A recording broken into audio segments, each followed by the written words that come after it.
nome de Jesus. Meu nome é Fausto Araújo, da página Razão da Nossa Fé. Um amigo meu pediu para me gravar um vídeo, o Regis. Deus abençoe, irmão Regis, pela cobrança e nos incentivar a estar gravando o vídeo. Tá? Nós estamos fazendo um seminário de escatologia e eu vou aproveitar para dar uma dica de ouro para quem gosta de escatologia. Tá? Essa é uma dica de ouro que eu demorei muito para entender, para compreender, para aplicar na interpretação escatológica.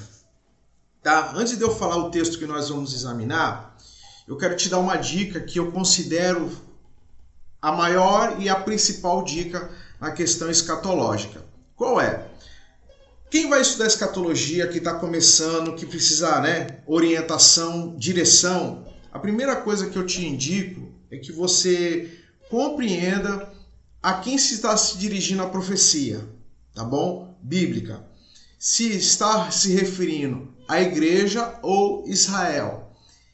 Essa dicotomia, essa separação é de suma importância para a compreensão da profecia bíblica. Sem isso, você vai estar, como que eu posso dizer?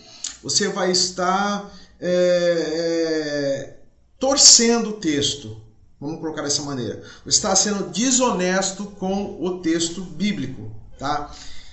Vamos lá. Agora essa é a dica importante que eu te dou. Fazer uma dicotomia entre igreja e Israel. É de suma importância. Não tem como fazer uma interpretação totalmente honesta sem fazer essa separação. Tá? Vamos lá. O texto que eu quero fazer uma referência bem rápida e te dar uma dica em cima desse texto é de Mateus capítulo 24. Tá? A maioria dos estudos que você vai ver pela internet ou em outros lugares, eles vão falar assim, quando nós falamos de escatologia, dos finais dos tempos, as pessoas, elas, em um momento ou outro, elas vão usar Mateus capítulo 24. Tá? E em cima disso, elas vão preparar o seu estudo. Até aí não há problema nenhum, eu também faço dessa maneira, enfim. Só que a interpretação desse texto em específico, na sua magnitude, no momento que as pessoas usam esse texto, praticamente é quase que unânime, uma interpretação muito errônea, mas é muito simples também de resolver essa questão. Tá? Vamos lá. Quando nós falamos do final dos tempos e sinais, o que nos vem à mente?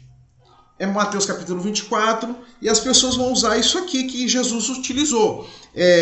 Guerras, fomes, pestes, terremotos, tá?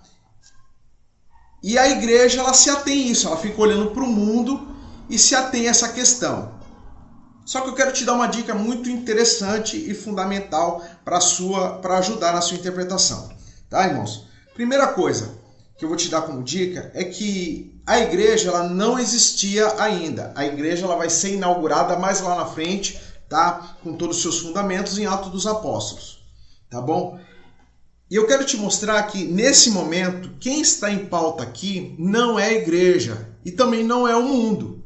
Deus ele está tratando especificamente com os judeus.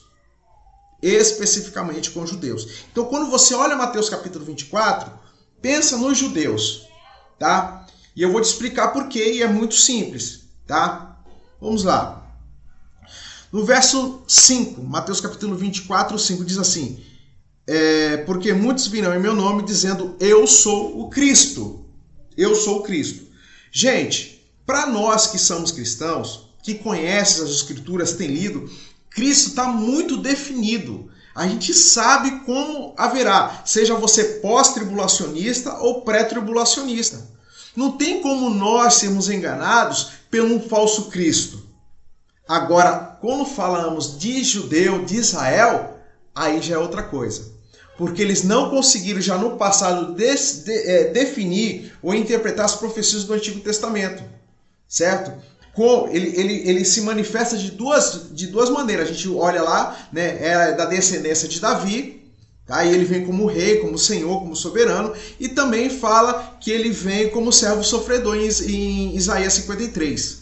Então a gente tem mais de uma manifestação. E eles não conseguiram fazer um bom paralelo, ou como que eu posso dizer? Eles não conseguiram entender como Jesus Cristo se manifestaria. Enfim, a igreja ela não pode ser enganada por um falso Cristo. No demais, quando você olha lá para 2 Pedro capítulo 2, você vai ver que a igreja ela pode ser enganada, não é pelo falso Cristo, mas pelos falsos doutores. É isso que a Bíblia nos alerta. Então a primeira dica aqui, Jesus Cristo, quem Jesus está orientando e quem ele tem em mente, não é a igreja. Jesus ele está orientando os judeus quando ele vier se manifestar, tá bom? E a primeira dica desse texto que eu quero que você preste atenção é no versículo 5, diz, eu sou Cristo. Como eu já expliquei, tudo bem. Agora, outra dica que você vai ver também, que Jesus tem em mente, é o povo da Judéia, o povo judeu, ele diz assim, no verso 15 agora, quando, pois, virdes a abominação e desolação, que falou o profeta Daniel, que está no lugar santo, quem lê entenda. Essa profecia aqui é de Daniel, no capítulo 9, do 24 ao 27. Tá? E também Paulo trata dessa profecia lá em 2 Tessalonicenses 2,4. É a mesma profecia citada 3 vezes. Aqui, você vai ver, quando você lê e estuda a profecia de Daniel 9, do 24 ao 27, você vai ver que o povo ele faz uma aliança com o anticristo, tá? E na metade dessa aliança, ela é quebrada, né? Ela é revogada. Bom, e a partir daí é quando o apóstolo Paulo diz que ele vai querer se assentar no templo de Deus, querendo parecer Deus, e ao mesmo tempo se opondo a tudo que se adora e se reverencia. E esse versículo aqui que Jesus está citando já está no meio da grande tribulação. Então quando Jesus cita isso aqui, já está no meio. Já se passou 3 anos e meio. Tá? Agora vamos seguir o raciocínio. Ele tá tratando com o povo da Judéia, com o judeu. Por isso que ele cita essa profecia. Porque é os judeus que vão passar por isso. Tá? Que vão fazer essa aliança, que vai ser que o anticristo vai estabelecer o templo, né? Que ele vai querer sentar e receber adoração. Você pode falar, será que é? Vamos seguir o texto. No verso 16 ele diz assim, então os que estiverem na Judéia.